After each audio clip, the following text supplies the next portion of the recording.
So yesterday we spoke about the child's bib that's at the Science Museum, which says MMR is safe, tell your friends. And today's object we are focusing on is based at the Wellcome collection, and it's a book called The Clumsy Child, a study of developmental apraxis and agnostic ataxia, published in 1975 by Sassoon Gubby.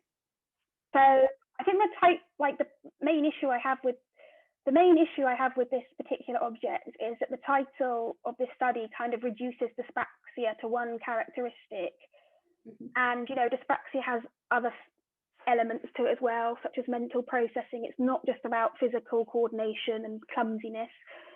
And whilst there are obviously common traits, you know, within people that have dyspraxia, I think it's also important to remember that conditions will present themselves differently, and particularly with neurodivergent conditions, they vary between gender and you know, between children and adults, and it's important to kind of consider those things. So I just think you know, generalizations like this should just be avoided, and you know, they're so like rigidly reductive of all children with a shared condition, which kind of diminishes the variance in how dyspraxia might present itself.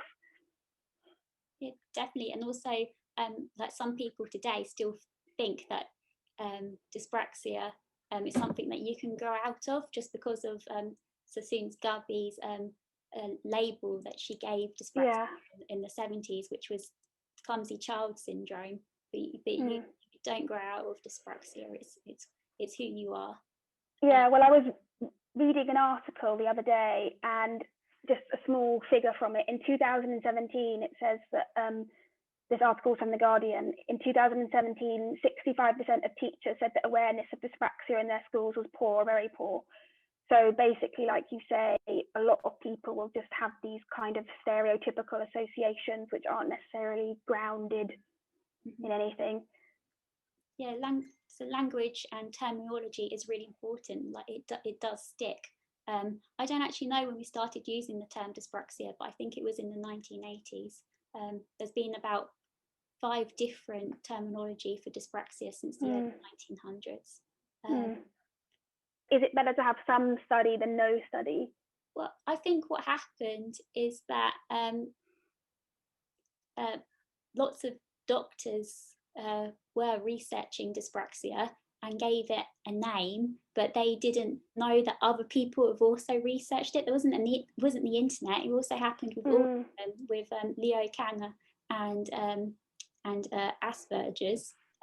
They were both researching autism at the same time, but didn't know about each other's research. So I think this is what happened. This is what happened with dyspraxia as well. Lots of doctors researching about it, but not knowing of each other's research. So I know Samuel, I think his name was Samuel Wharton, at the top of my head, was researching in the early 1900s, and then in the 1920s there was, I get the first name, but Strauss was researching clumsiness, and then you have A. Jean Ayres, also in the 1970s at the same time. Sassoon Gubby was also researching dyspraxia or clumsy childhood syndrome. Yeah, but I'm dyspraxic, and I was really interested to find this object at the Wellcome collection. I guess it relates to my history. Yeah.